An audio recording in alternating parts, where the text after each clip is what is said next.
Welcome back guys, स्वागत है आपका एक बार फिर से माइंड ब्लोइंग एजुकेशन चैनल पे। उम्मीद करते हैं आप सभी लोग अच्छे होंगे, स्वस्थ होंगे। प्यारे साथियों, दिल्ली पुलिस ड्राइवर के लिए पेपर नंबर 7 जो है आज अपन उसको सोल्व करने वाले हैं। 50 प्रश्नों की ये अति महत्वपूर्ण श्रृंखला जो है आप सभी लोगों के लिए, आपके हित में। आगे बढ़ें उससे पहले आप सभी लोगों से एक रिक्वेस्ट है, अगर आप माइंड ब्लोइंग एजुकेशन चैनल पे नए हैं तो प्लीज़ चैनल को सब्सक्राइब कर दीजिएगा। अपने दोस्तों के साथ ज़रूर शेयर कीजिएगा। अगर आपको इस क्लास की PDF या फिर क्विज वगैरह चाहिए तो इसके लिए आपको टेलीग्राम ज्वाइन करना होगा। टेलीग्राम पे आपको मिल जाएगा। बढ़ते हैं हमारे पहले सवाल की तरफ। कहता है कि एक इंटरसेक्शन के कितने निकट जहाँ ट्रैफिक लाइट नहीं है आप पार्क कर सकते हैं। आपकी गाड़ी है, ट्रैफिक लाइट नहीं है, इंटरसेक्शन है, तो आप पार्क कहाँ कर सकते हैं। इंटरसेक्शन से कितने दूरी पर जो है आप उसे पार्क कर सकते हैं अपनी गाड़ी को। प्यारे साथियों, ऑप्शन नंबर सी जो है आपका सही जवाब रहेगा। 20 मीटर की दूरी पर आप अपनी गाड़ी को पार्क कर सकते हैं। क्वेश्चन नंबर 2 है, त्रिभुज में यातायात चिन्ह का मूल प्रकार होता है। देखिए, आपको पता है कि यातायात चिन्ह जो हैं वो 3 प्रकार के होते हैं, आयताकार, त्रिभुजाकार और षष्ठभुजाकार। तो इसमें आपको जो है ये त्रिभुज में जो है वो किस प्रकार का चिन्ह आपको देखने को मिलता है उसके यहाँ पर जिक्र किया गया है। तो आपको बता दें कि चेतावनी चिन्ह जो है वो आपको त्रिभुज के आकार में ही मिलता है। ओके, त्रिभुज के आकार में आपको चेतावनी चिन्ह मिलता है। ब्रेक फ्लूइड भरा जाता है, जो ब्रेक ऑयल होता है गाड़ी का वो कहाँ भरा जाता है। व्हील सिलेंडर में, ब्रेक ड्रम में, मास्टर सिलेंडर में या फिर हाइड्रोलिक पाइपलाइन में। मास्टर सिलेंडर होता है, इसके लिए उसके अंदर क्या होता है, ब्रेक फ्लूइड जो है वो भरा जाता है। ओके जी। क्वेश्चन नंबर 4 है अपना कि भारत में गुणवत्ता को मापते समय कितने मापदंडों को ध्यान में रखा जाता है। किसी भी चीज़ की गुणवत्ता नहीं, सिर्फ और सिर्फ अपन यहाँ पर व्हीकल्स के बारे में अगर बात करें अपने मोटर वाहन अधिनियम के अकॉर्डिंग, तो वहाँ पर जब गुणवत्ता मापते हैं तो कितने मापदंड जो है उनको ध्यान में रखा जाता है। तो ऐसे 8 मापदंड हैं जिनको ध्यान में रख के जो है गुणवत्ता को मापा जाता है। Option number 4 is the right answer. Question number 5 है अपना कि एक वाहन के एक्सल के सापेक्ष उससे जुड़े हुए पहियों द्वारा संचालित कुल भार जो उस पृष्ठ पर लगता है जिस पर वाहन स्थिर रहता है क्या कहलाता है। क्वेश्चन को वापस रिपीट किया जा रहा है, ध्यान से समझेंगे कि एक वाहन के एक्सल के सापेक्ष, जो गाड़ी का एक्सल होता है उसके सापेक्ष जुड़े हुए पहिए द्वारा संचालित कुल भार जो कि उस पृष्ठ पर लगता है जिस पर वाहन स्थिर रहता है क्या कहलाता है। सकल भार, एक्सल भार, बिना लादान के भार या फिर लादान के साथ भार। तो एक्सल भार होता है, क्योंकि एक्सल के ऊपर गाड़ी टिकी हुई होती है, एक्सल के सापेक्ष बात कर रहे हैं तो एक्सल भार जो है वो कहलाएगा। ऑप्शन नंबर 2 इसका सही जवाब होगा। क्वेश्चन नंबर 6 है अपना कि टर्बो चार्जर जो शक्ति उत्पादन को बढ़ाने में मदद करता है वह किसका एक हिस्सा है। टर्बो चार्जर किसका हिस्सा है, सिंपल सा आपसे ये पूछा है। निकास तंत्र, संचरण तंत्र, इंजन या फिर चेसिस। तो टर्बो चार्जर जो होता है प्यारे साथी शक्ति बढ़ाने का काम करेगा, यानी शक्ति बढ़ेगी तो वो एक निकास, उसके लिए एक निकास माध्यम होना चाहिए, है ना। तो निकास तंत्र जो है उसका हिस्सा होता है टर्बो चार्जर। क्वेश्चन नंबर 7 है कि उत्प्रेरक प्रवर्धक किसका एक हिस्सा है। उत्प्रेरक प्रवर्धक जो किसका हिस्सा है, निकास तंत्र, इंजन, संचरण तंत्र या फिर ब्रेकिंग तंत्र। ये भी निकास तंत्र का ही एक हिस्सा होता है उत्प्रेरक प्रवर्धक। ठीक है जी। क्वेश्चन नंबर 8 है कि बिना बीमा की गाड़ी चलाना किस एक्ट के अंतर्गत दंडनीय अपराध है। अगर आपके पास आपकी गाड़ी का थर्ड बीमा पॉलिसी नहीं है तो ये किस एक्ट के अकॉर्डिंग आप जो है जुर्म कर रहे हैं, ये इसमें आपसे पूछा गया है। कहा गया है कि एक्ट यानी कि धारा 146 में गाड़ी का बीमा होना अनिवार्य है। अगर ऐसा नहीं पाया जाता है तो सेक्शन 196 के तहत आप पर कार्यवाही की जाएगी। ऑप्शन नंबर 4 इसका राइट आंसर होगा। क्वेश्चन नंबर 9, मोटर वाहन अधिनियम 2019 के अनुसार सीट बेल्ट न बांधने पर दंड शुल्क कितना तय किया गया है। यहाँ पर बात हो रही है मोटर व्हीकल एक्ट 2019। 1000 रुपये जो है वो आपको जुर्माना पे करना होगा। इसलिए प्यारे साथियों अपनी जान की सुरक्षा प्लस 1000 रुपये देने से बचें। जब भी आप गाड़ी ड्राइव कर रहे हैं सीट बेल्ट ज़रूर पहनें। जब आप सीट बेल्ट पहनेंगे ना तो आपको खुद को एक अलग सा महसूस होगा, है ना। बहुत सारे फ़ायदे जो हैं वो सीट बेल्ट पहनने के होते हैं। क्वेश्चन नंबर 10 कि क्लच सॉकेट से शक्ति स्थानांतरित की जाती है। जो क्लच सॉकेट होती है आपकी, उससे पावर जो है वो किस तरीके से स्थानांतरित किया जाती है, यानी ट्रांसफ़र की जाती है। प्रोपेलर सॉकेट के द्वारा, रियर गियर द्वारा, गियर बॉक्स द्वारा या फिर विभेदक गियर द्वारा। जो गियर बॉक्स जो होता है उसमें क्लच सॉकेट जो है वो क्या करती है, पावर जो वो स्थानांतरित करती है। नॉर्मल सी बात है, थोड़ा सा क्वेश्चन की लैंग्वेज में जो है बदलाव किया गया है, बाकी आप इसको इजीली समझ सकते हैं। जब आप गियर डालेंगे तो क्लच जो ही एक ऐसा माध्यम है जिसके माध्यम से गाड़ी की पावर जो है उसको ट्रांसफ़र किया जाता है। क्वेश्चन नंबर 11 है कि गाड़ी चलाते भी अब अचानक रुकना चाहते हैं। गाड़ी चलाते हैं तब आप अचानक रुकना चाहते हैं तो आप क्या करेंगे? बायां हाथ निकालेंगे, दायां हाथ निकालेंगे, सीधे स्लो डाउन करेंगे या फिर इनमें से कोई नहीं? क्या कुछ आपको जो है वो करना चाहिए? प्यारे साथियों, जैसे कि आपको पता है कि आपको लेफ़्ट साइड जो है यानी कि बायां हाथ जो है वो आप निकालेंगे, जिसके तहत आप गाड़ी को जो है अचानक से रोक सकते हैं। पहले आप हाथ निकालेंगे, उसके बाद आप गाड़ी को स्लो डाउन करेंगे, फिर आप गाड़ी को रोक सकते हैं। ऐसे नहीं कि आप चलते चलते अचानक से गाड़ी को स्लो डाउन कर देंगे, ये गलत है। इससे दुर्घटना की संभावना 101% रहती है। क्वेश्चन नंबर 12 है अपना कि निम्नलिखित में से पैदल यात्री को आवश्यक नियम में कौन से शामिल हैं? जो पैदल यात्री होते हैं ना, बादशाह रोड के जो बादशाह होते हैं ना, वो कौन होते हैं? पदयात्री होते हैं। तो उनके लिए प्यारे साथियों यहाँ पर कौन कौन से आवश्यक नियम जो हैं उनको पालना करनी पड़ती है, उसके बारे में आपसे पूछा गया है। जहाँ पटरी मौजूद हो वहाँ पटरी पर चलना चाहिए। सड़क के बाएं ओर चलना चाहिए। सड़क पर गिरे हुए केले के छिलकों, सब्जियों, फलों के छिलकों और दूसरी फिसलन वाली वस्तुओं को पर ध्यान देना चाहिए और उपरोक्त सभी। तो जैसा कि आपको पता है कि पैदल यात्री जो उनको पटरी, यहाँ पर पटरी का मतलब फुटपाथ से है ना, तो फुटपाथ पे चलना चाहिए, बिल्कुल सही बात है। सड़क के बाईं ओर ही चलना चाहिए, ये भी सही बात है। और सड़क पर जो जाहिर सी बात है सब्जियों के फलों के छिलके जो होते हैं उनको भी देख करके चलना चाहिए, है ना, अदरवाइज आपको पता है क्या होता है। तो इसके जो सही आंसर जो होगा वो होगा उपरोक्त सभी, ऑल ऑफ दीज, यानी कि पदयात्री जो होता है उसके लिए ये सारी की सारी चीज़ें जो हैं वो अनिवार्य होती हैं। क्वेश्चन नंबर 13 है अपना कि ऑटोमोबाइल इंजन में अधिकतर प्रयोग किया जाने वाला वाल्व है। कौन सा वाल्व जो है वो ऑटोमोबाइल काम में लेता है? तो पॉपट वाल्व जो होता है उसको अधिकतर ऑटोमोबाइल इंजन के अंदर काम में लिया जाता है। पॉपट वाल्व लगा के आपका पॉपट बना दिया जाता है ना। क्वेश्चन नंबर 14 है कि इंजन में 1000 घंटे बाद के कार्यों में क्या शामिल होता है? कहने का मतलब ये है कि जब आपकी गाड़ी 1000 घंटे तक चल लेती है, हाँ, चाहे वो 5 दिन में चले, चाहे वो 1 दिन में चले, 1 दिन में तो कैसे चल सकती है ना, चाहे वो 1 महीने तक चले, तो उसके बाद जो है आपकी गाड़ी के लिए क्या कुछ ज़रूरी होता है वो यहाँ पर पूछा गया है। तो आपको पता है कि जो इंजन में जो कार्बन की सफाई होती है वो करवानी चाहिए, वोल्व की ग्राइंडिंग करवानी चाहिए और फ्यूल फिल्टर जो है उसको भी बदलवाना चाहिए 1000 घंटे चलने के बाद। तो उपरोक्त सभी जो है इसका सही जवाब रहेगा। ऑप्शन नंबर 4 जो है इसका सही जवाब रहेगा। क्वेश्चन नंबर 15 है अपना कि सीएनजी में सर्वाधिक मात्रा में कौन सी गैस होती है? जो गाड़ियाँ आती हैं सीएनजी वाली, उसके अंदर कौन सी मात्रा जो है वो सर्वाधिक होती है? आपको पता है सीएनजी 2 प्रकार के मिक्सचर से बनने वाली गैस होती है। तो इसमें सर्वाधिक मात्रा जो होती है वो चाहे प्रतिशत बेस पर हो चाहे वो नॉर्मल बेस पे हो, तो वो कौन सी होती है जो सबसे ज़्यादा इसमें होती है? आपको पता है एथेन जो ना, एथेन वो इसमें सर्वाधिक मात्रा में होती है। और जो अपनी सीएनजी एलपीजी जो होती है उसमें प्रोपेन जो है ना, प्रोपेन वो सर्वाधिक मात्रा में होती है। क्वेश्चन नंबर 16 है कि फ्रैंक शाफ्ट को किस तरह लुब्रिकेंट किया जाता है? यहाँ पर लुब्रिकेंट का क्या मतलब है? लुब्रिकेंट का मतलब ये है कि उसको उसमें जो है किस तरीके से अपन ऑयल वगैरह जो है वो डालेंगे।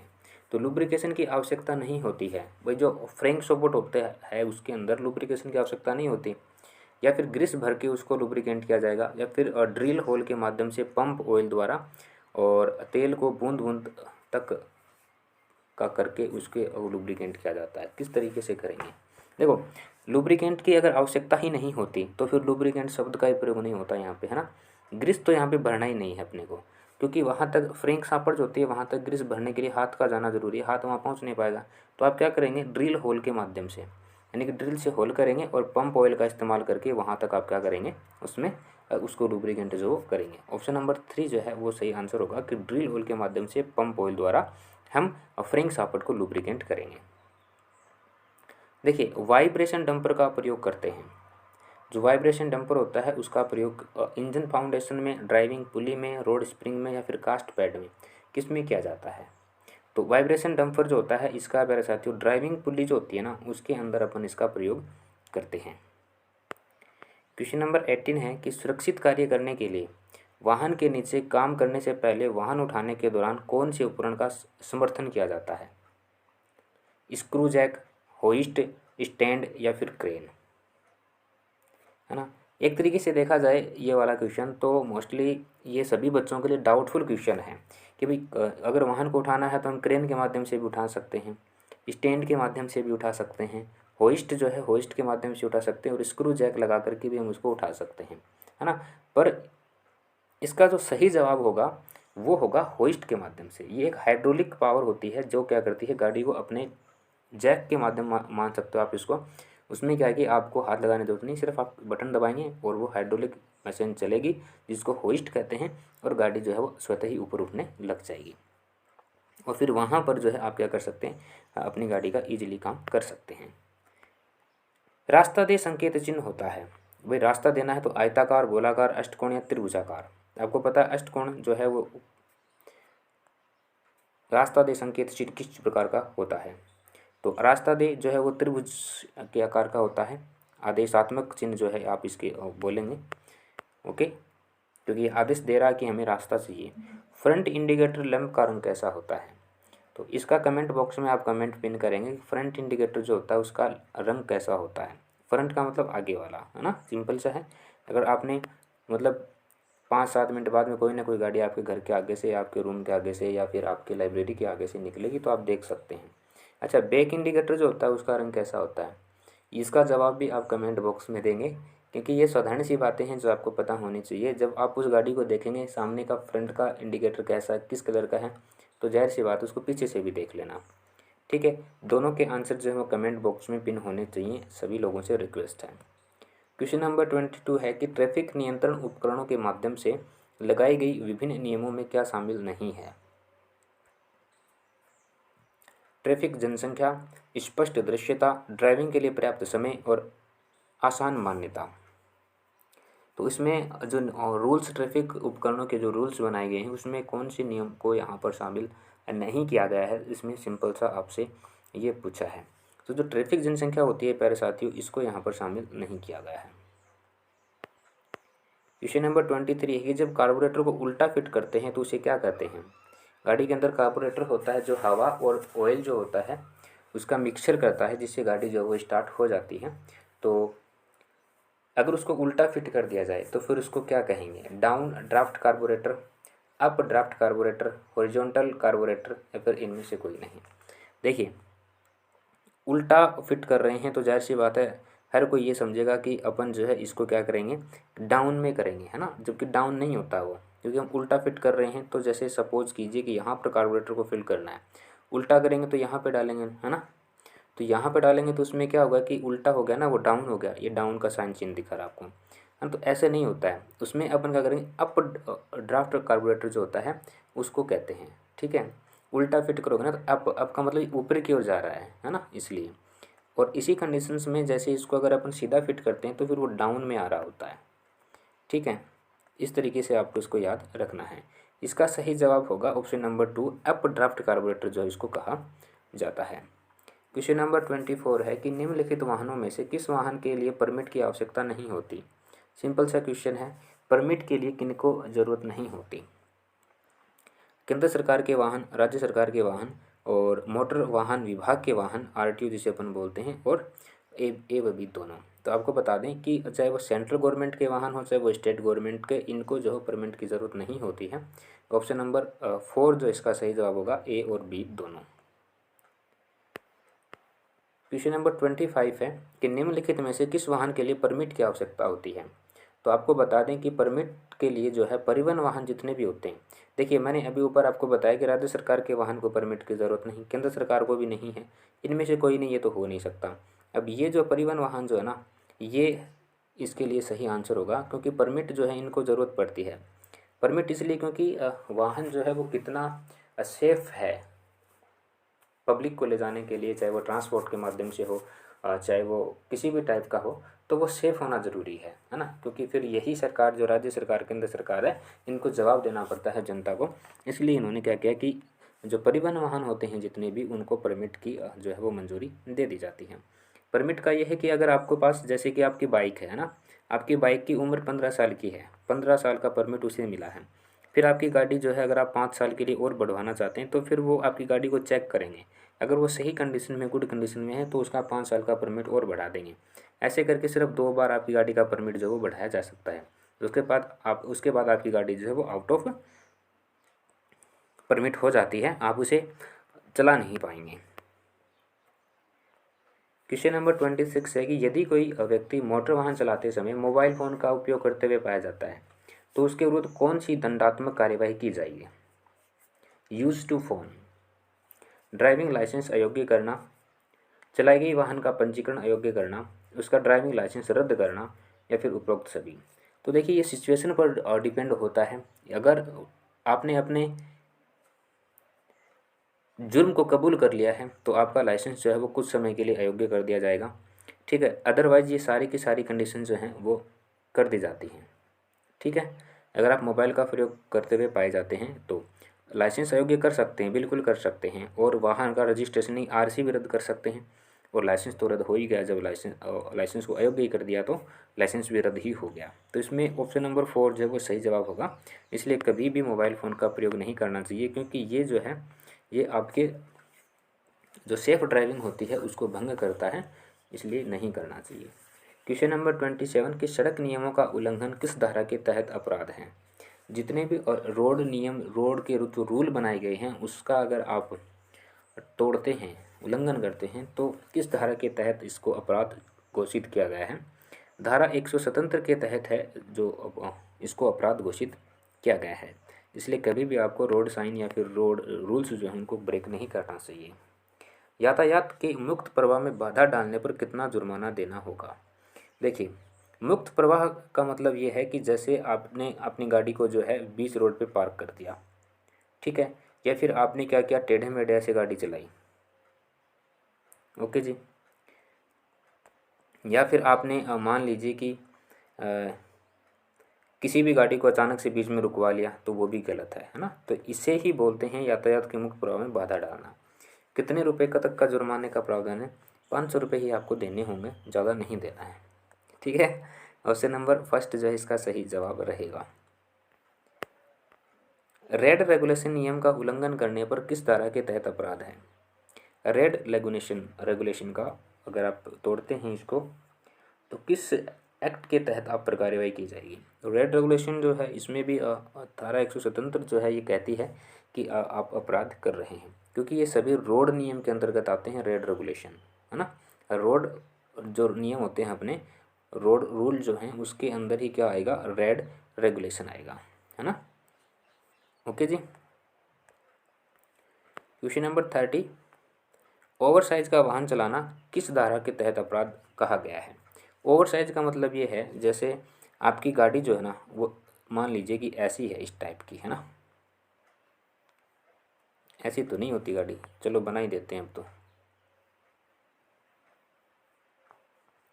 ठीक है। अब ओवर साइज का मतलब ये है कि आपने यहाँ पर बम्पर पे आगे कुछ ऐसे कुछ रोड वगैरह लगवा ली, साइड में जो ये होती है इसके ऊपर आपने कोई रोड वगैरह लगवा ली, है ना। ऊपर से जो लगवा लेते हैं ना पिकअप वाले, आपने देखा होगा, थोड़ा सा आगे से खिंचका के और फिर यहाँ पे जो है उसकी बॉडी बनवा लेते हैं गाड़ी की, तो वो भी गलत है। जैसे आपने डीजे वगैरह देखा होगा ना, तो वो क्या होते हैं, ओवर साइज़ के आते हैं आजकल, है ना। पहले आते थे ओवर साइज़ के, आजकल तो उनको भी मतलब सारी चीज़ें समझा दी गई हैं, तो ओवर साइज़ के डीजे बनना बंद हो चुके हैं, ठीक है। या फिर अपनी गाड़ी में बाहर जो है वो बाहर की साइड थोड़ा सा क्या कर लेंगे, सेफ्टी, वो तो सेफ्टी के चक्कर में लगवाते हैं, पर ऐसा गलत है, ऐसा नहीं करना चाहिए, तो ये अपराध है, ठीक है। किसके तहत? धारा 182 बी के तहत इसको अपराध माना गया है। प्यारे साथियों, कभी भी आपको जो है अपनी गाड़ी का जो बम्पर होता है यहाँ पर कोई भी सेफ्टी पिन जो वो नहीं लगवानी है। इससे क्या होगा, इससे आपकी गाड़ी तो का जब एक्सीडेंट होता है ना, तो गाड़ी तो चलो ठीक है, आगे से बम्पर जो है वो चोटिल होने से बच जाएगा, ठीक है, उसको वो डैमेज नहीं होगा। वो बम्पर जो है वही जो आपने सेफ्टी लगवाई है वही डैमेज होकर रह जाएगा। लेकिन उससे नुकसान ये है कि अगर थोड़ी सी भी अगर ज़्यादा गंभीर आपकी दुर्घटना होती है तो उस कंडीशंस में आपका जो एयर बैग है ना वो नहीं खुलेगा। अगर एयर बैग नहीं खुलेगा तो फिर आपकी जान जो है वो खतरे में पड़ सकती है। तो इससे बेहतर यह है कि आप ऐसी चीज़ें ना लगवाएं, ठीक है। जैसी कंपनी आपको गाड़ी देती है आप वैसे ही अपनी गाड़ी को रखिए, वो सबसे अच्छा आइडिया है। क्वेश्चन नंबर 31 है कि ओवर साइज का वाहन चलाने पर कितने रुपए की राशि दंड स्वरूप आपको देनी होगी। पहले हमने इसी ऐसा ही एक क्वेश्चन पढ़ा है जिसमें जो है वो किस धारा के तहत जो है दंड बताया गया है, और अब उसी का प्रयोग करते हुए दंड स्वरूप आपको कितनी राशि देनी पड़ेगी इसका जिक्र किया है। 5,000 रुपये जो है वो आपको दंड स्वरूप वहाँ पे देने पड़ेंगे। ओके, और साथ में मैं आपको बता दूं कि वो ट्रैफिक वाले जो होते हैं, ट्रैफिक वाले भैया, वो उस चीज़ को हटवा भी देते हैं और अपने पास ही रख लेते हैं। तो बेहतर यही है कि आप ऐसा ना करें। क्वेश्चन नंबर 32 की अथॉरिटी के आदेश की अवहेलना करना निम्न में से किस धारा में है। किस धारा के तहत जो है वो अथॉरिटी के आदेश की अवहेलना, अथॉरिटी के आदेश की अवहेलना या फिर ट्रैफिक वालों का बातें नहीं मानना, ठीक है, ये इसके अंदर जो है वो काउंट किया जाता है।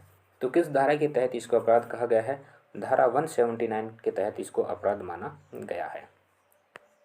क्वेश्चन नंबर 32 है अपना कि सीट बेल्ट का प्रयोग नहीं करने पर कितने रुपए जुर्माना वसूला जाएगा। सीट बेल्ट का प्रयोग नहीं करने पर, ये क्वेश्चन दोबारा रिपीट हुआ है इसी सीरीज में। 1,000 रुपये का जुर्माना आपको देना पड़ेगा। क्वेश्चन नंबर 34 है कि बिना इंश्योरेंस की गाड़ी चलाने पर किस धारा के तहत अपराध है। इंश्योरेंस अगर आपके पास नहीं है तो किस धारा के तहत अपराध इसको माना गया है, ये आपसे पूछा जा रहा है। धारा 196 के तहत बिना इंश्योरेंस के गाड़ी चलाना अपराध माना गया है। क्वेश्चन नंबर 35 है कि 2 पहिए वाहन पर ओवरलोडिंग पर कितनी सज़ा होती है। यहाँ पर सज़ा की बात हो रही है, चालान की बात नहीं हो रही है। चालान तो ठीक है, जो होगा सो होगा, यहाँ पर सज़ा भी मिल सकती है आपको। 2 पहिए वाहन पर आपने देखा होगा कभी कभी 3 लोग बैठ जाते हैं, 4 बैठ जाते हैं ना। प्लेटिना बाइक तो ऐसी है कि उस पर 5 भी बैठ जाते हैं। प्लेटिना है ना, कंपनी ने बजाज कंपनी की प्लेटिना गाड़ी जो है उसको काफ़ी, उसकी सीट काफ़ी ज़्यादा बड़ी दी है। तो आपको बता दें कि 3 महीने की सज़ा और लाइसेंस रद्द जो है वो आपका किया जा सकता है। ऑप्शन नंबर फर्स्ट जो है इसका सही जवाब रहेगा। क्वेश्चन नंबर 36 है कि गलत दिशा में वाहन चलाने पर कितने रुपए की राशि दंड स्वरूप देनी होती है। गलत दिशा का मतलब ये क्या होगा, वो रॉन्ग साइड गाड़ी चलाते हैं ना, तो ट्रैफिक वाले अगर आपको मिल गए तो फिर आपको जुर्माना पे करना होगा, और इससे दुर्घटना भी होती है प्यारे साथियों। तो इसलिए आपको ऐसा नहीं करना चाहिए। अगर 2 किलोमीटर, 3 किलोमीटर, 5 किलोमीटर तक भी अगर यू टर्न आपको लेना है ना तो कोई दिक्कत नहीं है, आप यू टर्न लेकर के ही आप जो है उस साइड में आपको आना चाहिए। 5,000 रुपये जो है वो आपको जुर्माना यहाँ पर देना पड़ेगा अगर आप रॉन्ग साइड गाड़ी चलाते हैं तो। क्वेश्चन नंबर 37 है कि वर्नियर कैलिपर का अल्पतमांक कितना होता है। आपने देखा होगा वर्नियर कैलिपर कैसा होता है, तो उसका अल्पतमांक जो है यानी कि उसकी रीडिंग जो है वो कितनी होती है। सिंपल सा इसका सही जवाब रहेगा 0.10 mm, ठीक है। 38 नंबर क्वेश्चन है अपना कि निम्न में से भारी वाहन पार्किंग में किस प्रकार के ब्रेक का उपयोग किया जाता है। जो हैवी व्हीकल्स होते हैं ना उसमें पार्किंग ब्रेक होती है या फिर ब्रेकिंग होती है, तो उसमें किस प्रकार का ब्रेक काम में लिया जाता है। हाइड्रोलिक, यांत्रिक, विद्युत ब्रेक या फिर न्यूमेटिक ब्रेक। तो आपको बता दें कि उसमें प्यारे साथियों यांत्रिक ब्रेक जो होते हैं ना वो काम में लिए जाते हैं। ऑप्शन नंबर बी आपका सही जवाब रहेगा। क्वेश्चन नंबर 39 है कि भारत का कौन सा मंत्रालय मोटर वाहन गतिविधियों को कंट्रोल करता है। सिंपल सा इसका सही जवाब आप जो है दे सकते हैं, सड़क परिवहन और राजमार्ग मंत्रालय जो है वो इनको कंट्रोल करता है। प्यारे साथियों, सड़क परिवहन और राजमार्ग मंत्रालय के वर्तमान में अध्यक्ष कौन है, कमेंट बॉक्स में अपना कमेंट जरूर कर दीजिएगा। आगे बढ़े उससे पहले आप सभी लोगों से एक बार फिर से रिक्वेस्ट, अगर आपको क्लास पसंद आ रही है तो प्लीज़ लाइक ज़रूर कीजिएगा, इससे मोटिवेशन मिलता है। क्वेश्चन नंबर 40 है कि अधिक हवा होने पर टायर पर क्या प्रभाव पड़ेगा। टायर बीच में से क्रैक हो जाएगा, टायर की बाहरी सतह घिसेगी, टायर बीच में से ही घिसेगा। अधिक हवा होने पर क्या होगा? टायर जो है वो बीच में से ही घिसेगा अगर आपकी गाड़ी में अधिक हवा है तो। ऑप्शन नंबर 3 सही आंसर होगा। पिस्टन का मुख्य कार्य क्या है?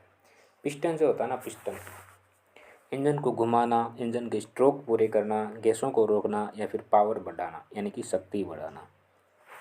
इंजन के स्ट्रोक पूरे करना पिस्टन का मुख्य कार्य होता है। क्वेश्चन नंबर 42 है कि वाल्व फेस ठीक किया जाता है। वाल्व ग्राइंडिंग स्टिक द्वारा, वाल्व ग्राइंडिंग मशीन द्वारा, वाल्व गाइड द्वारा या फिर वाल्व शीट कटर द्वारा। किसके माध्यम से आप इसको ठीक करेंगे? तो ग्राइंडिंग मशीन के द्वारा जो है इसको ठीक किया जाता है। ऑप्शन नंबर 2 इसका सही आंसर होगा। क्वेश्चन नंबर 43, बरसात के मौसम में आपकी कार के ब्रेक ढीले और गीले हो गए तो आप क्या करेंगे? भाई बरसात का मौसम होता है, सिंपल सी बात है, ब्रेक गीले भी होंगे और ढीले भी होंगे। क्या करेंगे? वाहन को तेज़ी से चलाएंगे, वाहन को रोककर ब्रेक को साफ करेंगे, सामान्य की तरह चलते रहेंगे, ब्रेक को सामान्य होने तक कुछ देर तक बार बार दबाएंगे। आपको क्या कुछ यहाँ पर करना है ये आपको बताना है। ब्रेक को सामान्य होने तक कुछ देर तक बार बार दबाएंगे, ठीक है, तो वो नॉर्मल कंडीशंस में आ जाएगा और इससे क्या होगा कि आपकी गाड़ी जो फिसलेगी नहीं, फिर फिसलन भरी रोड पे। क्वेश्चन नंबर 44 कहता है कि हाई स्पीड पर इंजन बंद हो जाता है क्योंकि आप गाड़ी 100 किलोमीटर प्रति घंटा 120 किलोमीटर प्रति घंटा की रफ्तार से चला रहे हैं, स्पीड है आपकी, अचानक से आपकी गाड़ी का इंजन बंद हो गया, क्या वजह हो सकती है?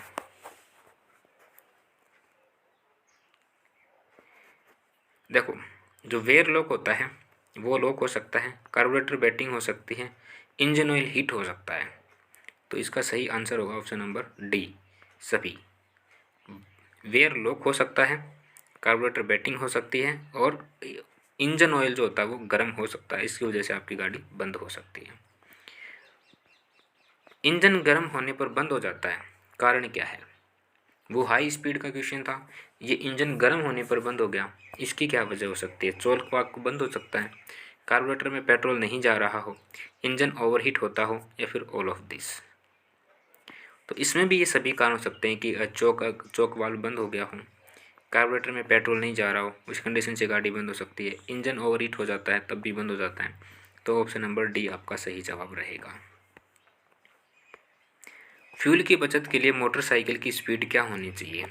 बाइक वगैरह तो सभी के पास होगी उम्मीद है, तो अगर नहीं भी है तो कोई घबराने वाली बात नहीं, आस पड़ोस की कभी चलाई होगी। तो अगर अपने फ्यूल की बचत करनी है ना, अच्छा एवरेज अगर आपको चाहिए तो आपकी स्पीड जो है वो मिनिमम कितनी होनी चाहिए?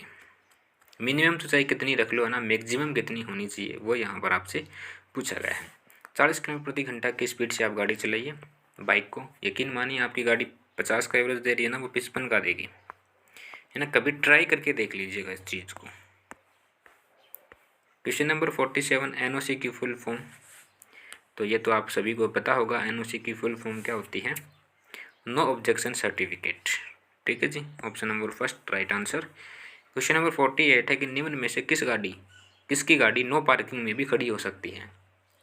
नो पार्किंग लिखा हुआ है फिर भी गाड़ी खड़ी कर सकता है, कौन कर सकता है? आर्मी ऑफिसर कर सकता है या फिर शारीरिक विकलांग व्यक्ति कर सकता है, मंत्री कर सकता है, इनमें से कोई नहीं। प्यारे साथियों, शारीरिक विकलांग व्यक्ति जो होता है ना वो अपनी गाड़ी नो पार्किंग में खड़ी कर सकता है।